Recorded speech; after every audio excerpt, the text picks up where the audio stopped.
Have you ever caught yourself waking up in the morning, yet your mind is already racing toward next week, next month, or even next year? Maybe you find yourself sitting at the dinner table, but your thoughts wander far from the present moment into what might or might not happen tomorrow. Or perhaps you lie awake at night, heart pounding, consumed by fears for the future. If this sounds like you, then you're not alone. Our world is full of uncertainty, and it's easy to feel overwhelmed by the weight of what lies ahead. But in the midst of these restless thoughts, Jesus speaks a word that might sound almost impossible to accept. Therefore, do not worry about tomorrow. Think about that for a moment. In a society built on planning, forecasting, and constant preparation, Jesus commands us not to be preoccupied with anxiety over what is yet to come. He calls us to release the exhausting burden of fighting battles we haven't even reached, of grieving outcomes that may never arrive, and of carrying the heavy weights God never intended for us to bear. Jesus never promised that tomorrow would be free from trouble. What he promised is something far greater, that tomorrow will take care of itself because it already belongs to him, not to us. Sometimes, we feel responsible for everything: our careers, our families, our health, our finances, and our reputation. We try to hold the entire fabric of the future in our trembling hands. But if your peace depends on controlling what hasn't happened yet, rest will always seem just out of reach. God never designed you to manage tomorrow. He designed you to trust him today. That is the grace waiting in the present. Grace we often miss because our minds are chained to a day that does not exist. Tonight, let's come alongside Jesus and confront worry not with shallow encouragement or positive thinking, but with unshakable truth. When Jesus said, "Do not worry about tomorrow," he wasn't offering a suggestion or a peppy tagline meant to lighten your heart. He was giving you freedom, a freedom meant for you to embrace fully. These words of Jesus come from the Sermon on the Mount, spoken into the dusty streets to crowds of workers, mothers, fathers, and poor laborers who lived day by day, not from a place of comfort or abundance, but from real hunger, real need, and real uncertainty. Jesus knew what anxiety felt like. He knew about pain, betrayal, and suffering. And yet, even knowing all that, he said it, "Do not worry." That tells us something powerful. Worry is not inevitable, and it is not a sign of godly responsibility. There is a profound difference between preparation and panic. Preparation says, "I will do what I can today." It is faithful stewardship. Panic, on the other hand, says, "If I don't control everything, everything will fall apart." That is fear playing dress up as wisdom. Jesus confronts the heart that constantly projects disaster and the soul that never rests, because it is always bracing for impact. He is not minimizing the challenges you face. He is magnifying the greatness and care of your Father. Right before this command, Jesus points us to the birds of the air that do not store grain or reap harvests, yet they do not go hungry. He points us to the wild flowers, which do not labor to weave their clothes, yet they are clothed in stunning beauty beyond even King Solomon's splendor. Then he asks a question that should shake us to our core. Are you not much more valuable than they? Here lies the foundation of the faith Jesus invites us into, not a denial of trouble or a dismissal of our responsibilities, but a confident trust that if we belong to God, our future does not belong to chaos. It belongs to him. When Jesus says, "Do not worry," he is lifting pressure off your shoulders, not placing more on you. You were not created to be your own provider or protector, or the architect of every twist and turn in your days. You have a Father, and if he holds tomorrow, then you don't have to. But here's the honest truth. Worry often disguises itself as responsibility. We don't always call it worry. We call it being realistic, thinking ahead, or trying to be responsible. Underneath, worry is fear wearing a suit. It sounds mature. It even sounds loving. "I'm just concerned about my family," we say.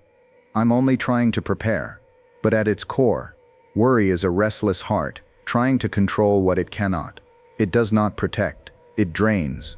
It steals focus. It robs joy. It steals your ability to fully step into today. And perhaps the most tragic part is how worry can feel productive.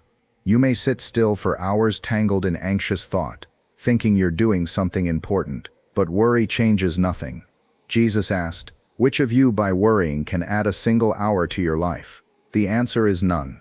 Worry promises control but delivers only exhaustion. It whispers that thinking about all the possible failures will prevent them. But that is not faith. It's fear trying to run your future from the front seat. You were not made to live rehearsing disasters or anticipating loss every day. When you borrow trouble that may never come, you are grieving events not yet born and missing the grace available right now. Worry erodes trust. It convinces you everything depends on your own shoulders. And the more you believe that lie, the heavier life becomes. Remember, responsibility means doing what you can today. Worry means trying to control what only God can handle tomorrow. And those two are not the same. It's time to stop labeling anxiety as wisdom and stop cloaking fear in spiritual language. Worry steals from you like a thief, and it's been robbing enough already. Your assignment is not tomorrow. It is today.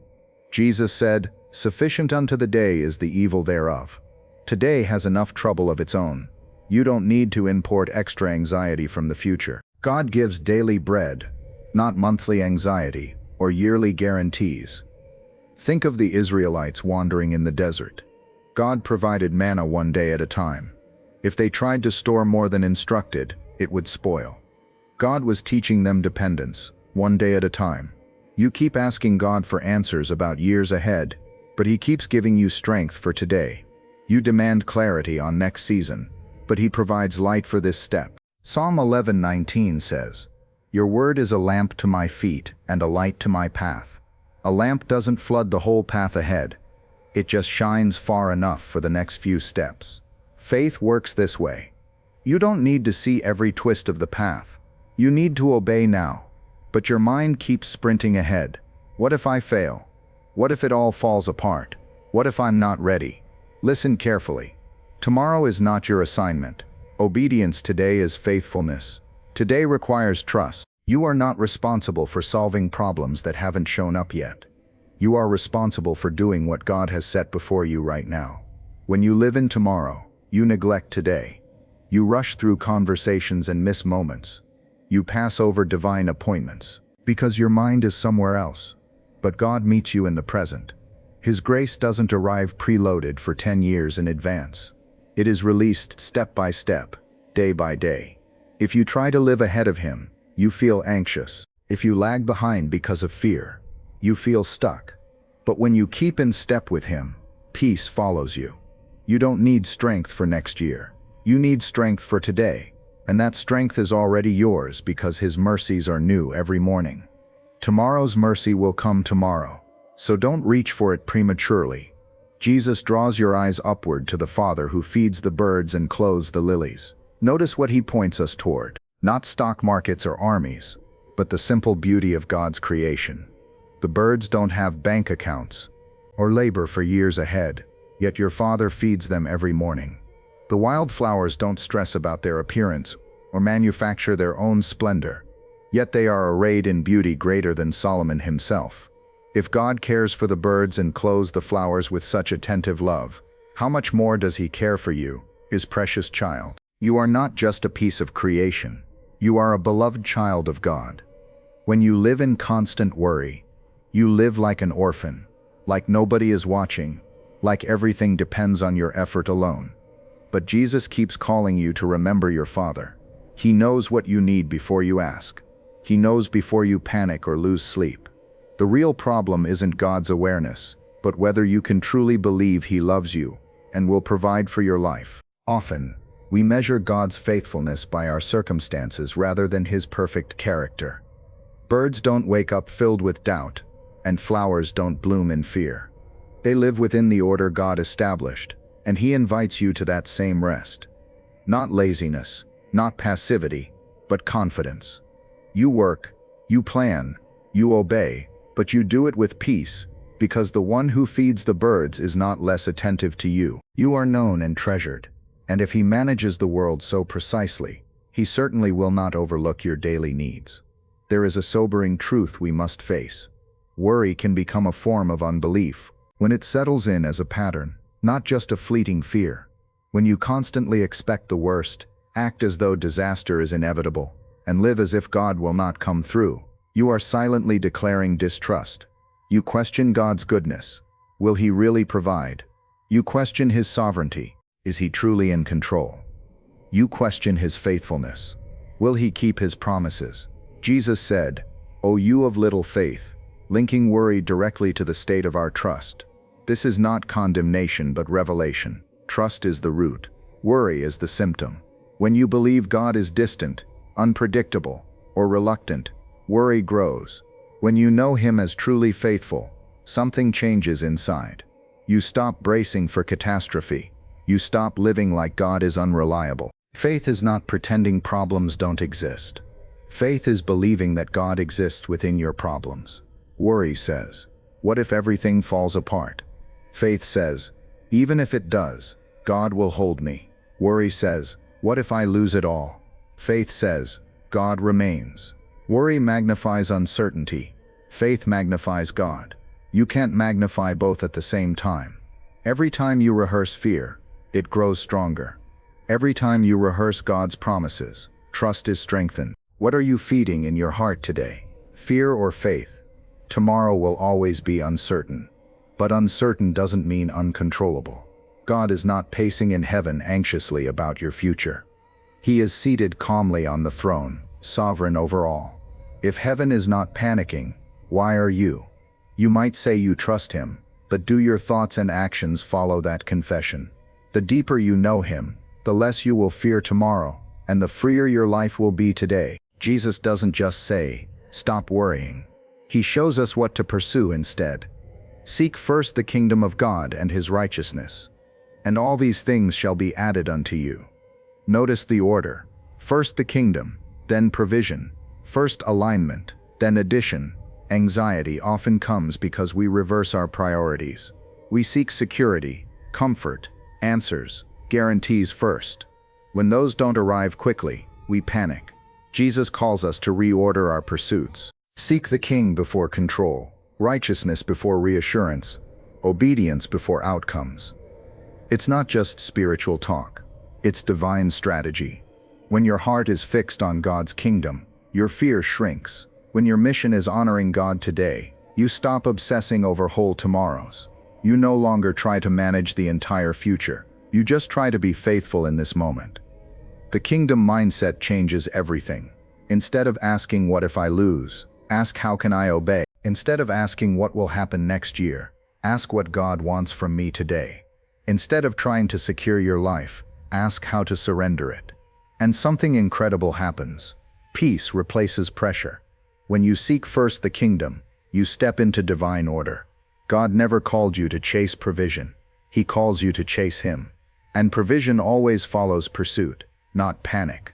When you put God first, your life declares, "My future is not my God, my Father is." That transforms how you wake each morning. Instead of scanning for threats, you ask, "Lord, where do you want me today? What pleases you? How can I reflect your love today?" When that becomes your focus, worry loses air. Your life is no longer about securing yourself but serving Him. And God's promise is sure. All these things will be added to you. Not maybe, not hopefully, but surely. We live in uncertain times. Economies change, health fails, people disappoint, plans fall apart. The world urges you to brace for disaster. But Jesus never promised a predictable world. He promised His presence. Peace doesn't come from certainty. It comes from trust, a daily trust. Every morning, you have a choice. Will you open your eyes to the news and let fear set the tone? Or will you open your heart and let faith lead? Trust is not a feeling, it's a decision. You decide to believe God is steady when everything else shakes. You decide to believe He sees what you cannot see. You decide to believe that even if life shifts and changes, God's character remains unchanging. This is how you live free even in uncertainty. Not by controlling every detail, but by holding fast to the unchanging God who holds every detail. Your job may change, your plans may shift, but His presence never will. He promised, "I will never leave you nor forsake you." When you internalize that truth, fear loosens its grip because even the worst-case scenario is never abandonment. He walks with you through success and failure, plenty and lack, clarity and confusion. Daily trust means waking up and saying, God, I don't know what today holds, but I know who holds me. That simple confession can silence 1,000 anxious whispers. Imagine waking tomorrow without that knot of dread in your chest. Imagine moving through your day without the constant mental noise of what if. Imagine lying down at night and truly resting. That's what releasing tomorrow looks like. Not because your life has become perfect, but because your trust has become real. When you hand over your future to God, something inside you shifts. You stop scanning for danger, stop bracing for calamity, and start living present to the moment God has given. Worry keeps you half alive, distracted, tense, always expecting the storm. But when you release tomorrow, you step into freedom. You laugh more freely, listen more deeply, love more courageously, because your mind is not entangled in imagined futures. You are here, now, and here is where God's grace flows most fully. Releasing tomorrow doesn't make you weak, it makes you stronger. Strength doesn't grow from rehearsing fears, but from repeated acts of trust. Every time you say, God, I trust you with this, you build spiritual muscle. Every time anxiety rises and you answer with truth, you grow. Freedom is not passive, it is practiced. You will feel the pull to worry again. But now, you recognize it and respond differently. Instead of spiraling, you surrender. Instead of panicking, you pray. Instead of forecasting disaster, you declare truth. My Father knows. My Father provides. My Father is faithful. Living free doesn't mean ignoring responsibility. You still plan, work, and prepare, but you do it from peace, not panic. And peace becomes a witness to those around you. People notice when you remain steady amidst chaos, calm when others are frantic. Not because you are uninformed, but because you trust more deeply. When your security rests in God alone, boldness rises. Risk becomes obedience, not terror. You step forward when He calls. You move when He leads. You obey without needing guarantees because your confidence rests, not in outcomes but in Him. And here's the beautiful truth. When you stop trying to control tomorrow, you actually learn how to enjoy today. You see sunsets, savor conversations, and recognize small blessings. You notice God's hand choreographing even the smallest details of your life. Worry blinds you to beauty. Trust opens your eyes. You were never made to live in constant dissipation of loss. You were made to walk with God step by step, day by day. And when you finally release tomorrow, a powerful truth emerges. You were never holding it together anyway. He was. And He still is. Let this settle deep in your heart. Tomorrow belongs to God, and you belong to Him. Tomorrow is not your burden. It is His. You were never created to carry what only He can control. Jesus did not say, figure it out. He said, do not worry. And that is not weakness. It is an invitation to rest, an invitation to trust, an invitation to live fully in the grace given for today. Your future is not hanging by your anxiety. It is secured by your Father. So release the mental rehearsals. Release the shadowy disasters you carry in your mind. Release the weight you were never meant to bear. When you wake tomorrow, choose differently. Choose trust. Choose obedience. Choose peace. Because the one who holds the universe also holds your future. And if tomorrow belongs to Him, and you belong to Him, you truly have nothing to fear. If this message has stirred your heart, I encourage you to subscribe and join our community as we grow together in faith and trust. Let's walk this journey step by step, day by day, leaning on the promises of our loving Father.